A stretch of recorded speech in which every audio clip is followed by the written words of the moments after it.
इस कहानी के लेखक हैं संजय कामले। वो धीरे धीरे पीछे की तरफ सरकने लगी और सरकते हुए उस झूले पर जाकर बैठ गई।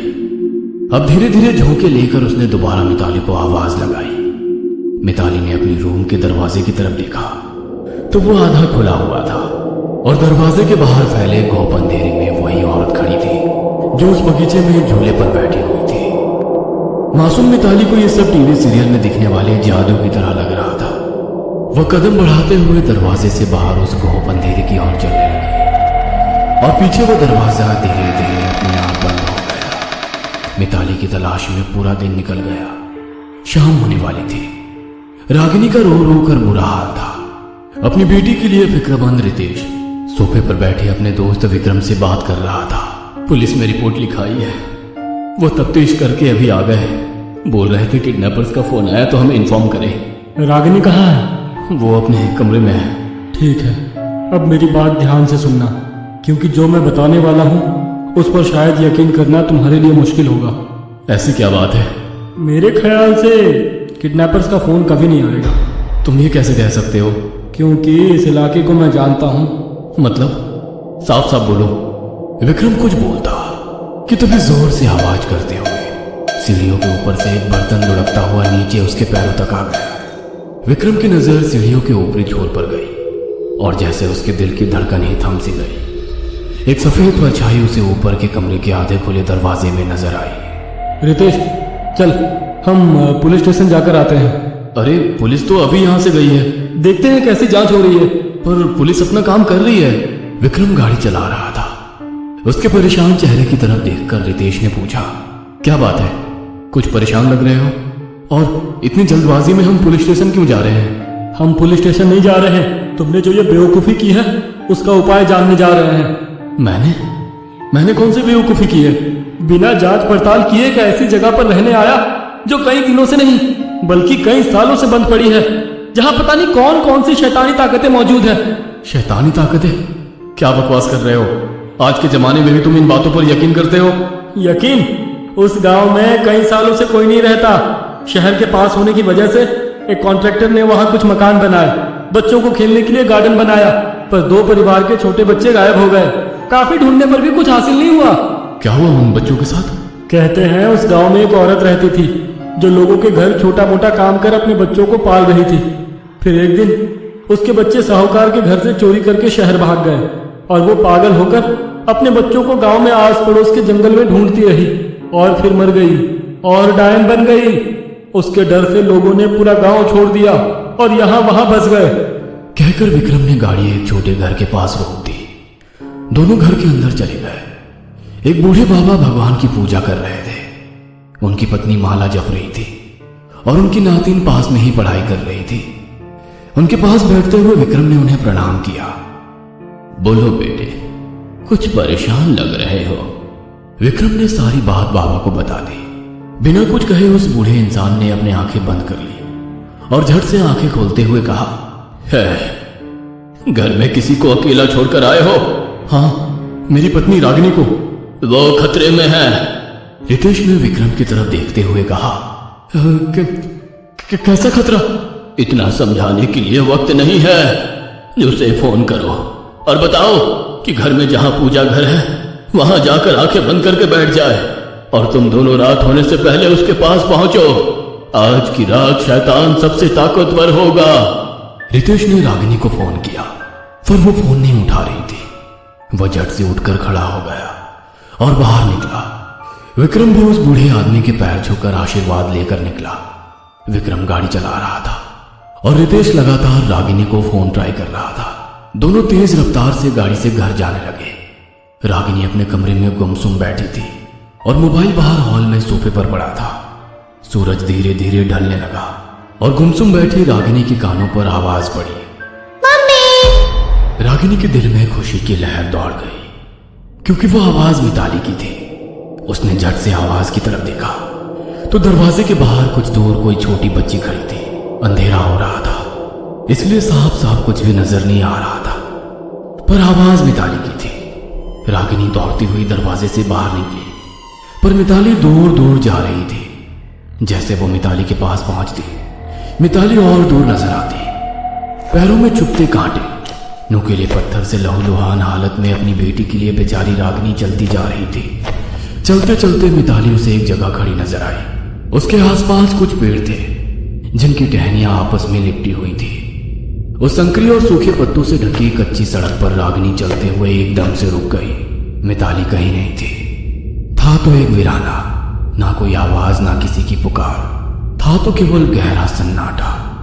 चारों ओर नजरें घुमाई जैसे वो किसी भूल भुलैया में फंस चुकी थी। उसे एकदम से अपने पीछे किसी औरत की हंसी सुनाई देने लगी। अजीब सी आवाज में फुसफुसाते हुए हंस रही थी। रागिनी का दिल डर के मारे जोर जोर से धड़कने लगा। अपनी गर्दन धीरे धीरे घुमाते हुए वह आवाज की दिशा में देखने लगी और सामने का नजारा देखकर सन्न रह गई। पीछे घने अंधेरे और कोहरे की वजह से सब धुंधला नजर आ रहा था। बीच एक बड़े पेड़ की एक टहनी पर रागिनी की तरफ पीठ करके कोई औरत बैठी थी। टहनी से धीरे धीरे आगे पीछे झूलते उसके पैर लगभग जमीन को छू रहे थे। घने लंबे बाल पीठ पर से होते हुए टहनी से नीचे आ रहे थे। हवा बिल्कुल भी नहीं थी। उसके बावजूद उसकी सफेद साड़ी का पल्लू काफी दूर तक हवा में लहरा रहा था। वो कोई लोरी गुनगुना रही थी। रागिनी एक एक कदम बढ़ाते उस पेड़ की टहनी से आगे जाने लगी और बिल्कुल सामने आकर खड़ी हो गई। पर सामने का नजारा देख उसकी रूह कांप गई। सामने वाले पेड़ की टहनी पर एक औरत बैठी थी। उसकी गोद में मिताली थी। खून से लथपथ मिताली की फ्रॉक कहीं जगह फटी थी। मिताली की ऐसी हालत देखकर रागिनी के मुंह से दर्दनाक चीख निकली। पेड़ की टहनी पर बैठे उस महिला की खौफनाक नजर रागिनी पर पड़ी और पेड़ की टहनी पर रखी एक चीज उसने रागिनी की तरफ फेंक दी। जमीन पर पड़ी उस चीज पर नजर पड़ती रागिनी की आंख भर आई। वो उन्हीं की बिल्ली थी जिसे उस शैतान औरत ने बुरी तरह जख्मी किया था। वो चल भी नहीं पा रही थी। ये बिल्ली बार बार मेरे रास्ते में रुकावट डाल रही थी। इतना कहकर उसने मिताली को टहनी पर रख दिया और ऊपर से नीचे कूदकर एकटक रागिनी की तरफ देखने लगी। रागिनी की सांस ही जैसे अटक गई। वो कुछ समझ पाती, पर पलक झपकते ही वो औरत जमीन पर रेंगती हुई रागिनी पर झपटी। रितेश और विक्रम घर पहुंच तो गए, लेकिन रागिनी उन्हें कहीं दिखाई नहीं दे रही थी।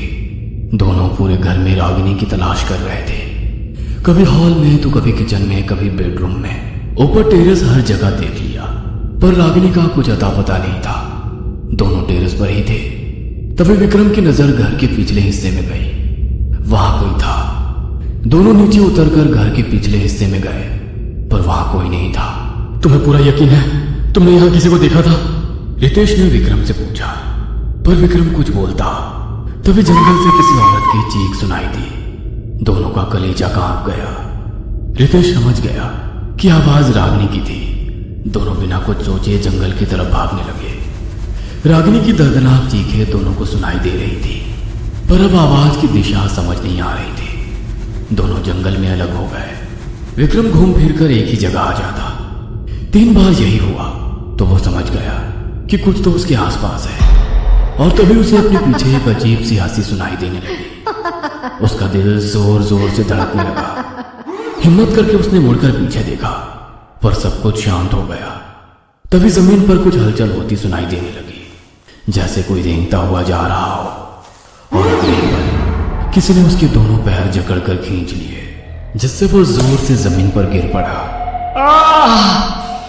कौन है? सामने आओ।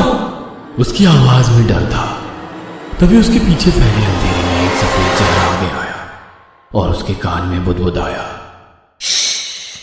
मरने की इतनी जल्दी हो गई है? उसने झट से मुड़कर देखा तो कुछ भी नहीं था, पर तभी उसी काले अंधेरे से निकलकर जमीन पर रेंगती हुई एक सफेद परछाई उस पर झपटी और उसकी चीख गहरे सन्नाटे को चीरती निकली। रितेश ने भी वो चीख साफ साफ सुनी। वो उस आवाज के पीछे भागने लगा। भागते भागते उसी जगह पहुंचा जहां रागिनी आई थी। कोई मेरी बेटी को बचा लो, कोई मेरी बेटी को बचाओ। रागिनी की वो दर्द भरी आवाज सुनकर वह वहीं रुक गया। नजरें घुमाए चारों तरफ देखने लगा। तभी उसके पैरों पर कुछ पानी की बूंदें टपकने का एहसास हुआ। उसने पैरों को हाथ लगाकर देखा तो वो खून था और दोबारा उसके हाथ पर खून की बूंदें गिरने लगी। उसने धीरे धीरे अपनी गर्दन ऊपर की तरफ घुमाई। तभी ऊपर पेड़ की टहनी पर बैठी रागिनी ने उसके ऊपर छलांग लगाई। मैं मेरी बेटी को नहीं ले जाने दूंगी। रितेश वहीं पर बेहोश हो गया।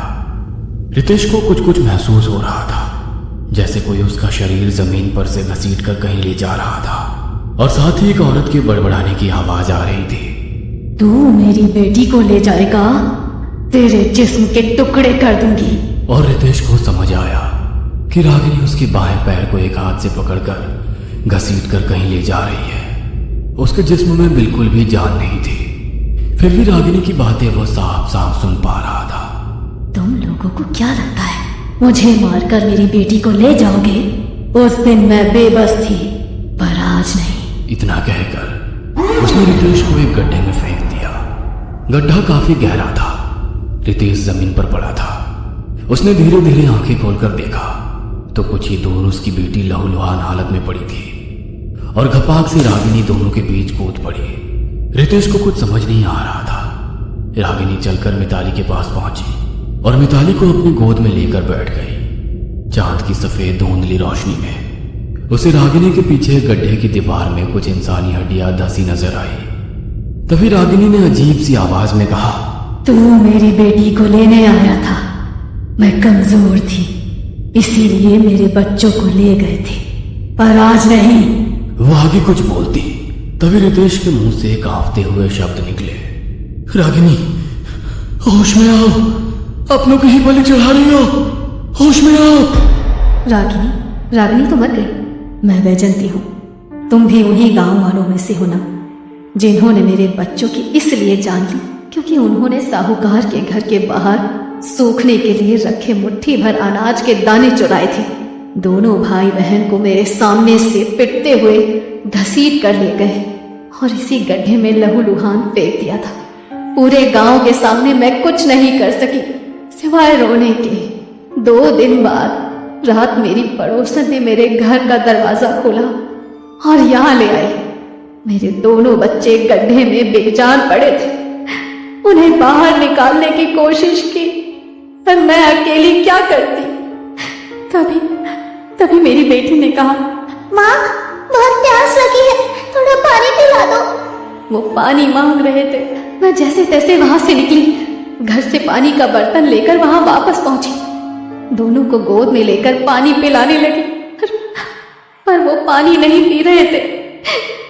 बेटा पानी पी लो, अभी तो तुमने पानी मांगा था ना, तुम्हारी माँ पानी लेकर आई है बेटी। ऐसा मत करो बेटा, लो पानी पी लो।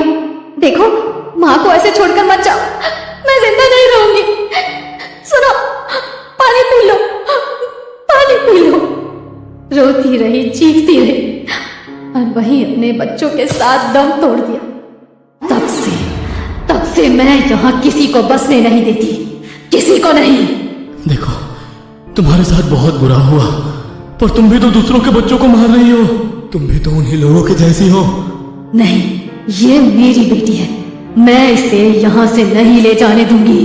तभी रागिनी के पीछे अंधेरे में से 2 धुंधली परछाई उभरती रितेश को दिखने लगी। माँ, वो तुम्हारी बेटी नहीं, हम तो यहाँ हैं। माँ, अब हमें यहाँ से जाना होगा।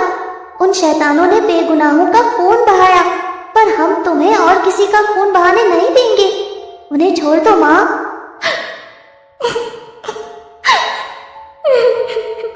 उन बच्चों को देखकर रागिनी सिसक कर रोने लगी और एकदम से वहीं बेहोश हो गई।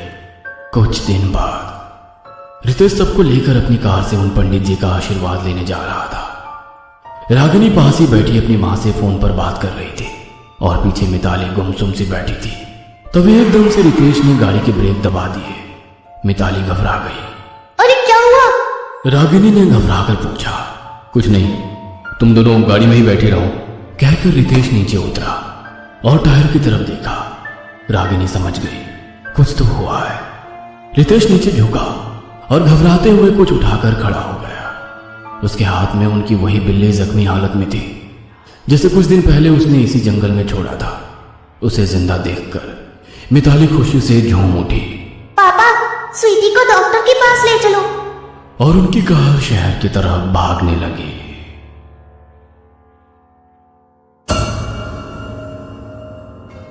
ये कहानी आपको अच्छी लगी हो तो हमें सब्सक्राइब करें। हमारा इंस्टाग्राम और फेसबुक पेज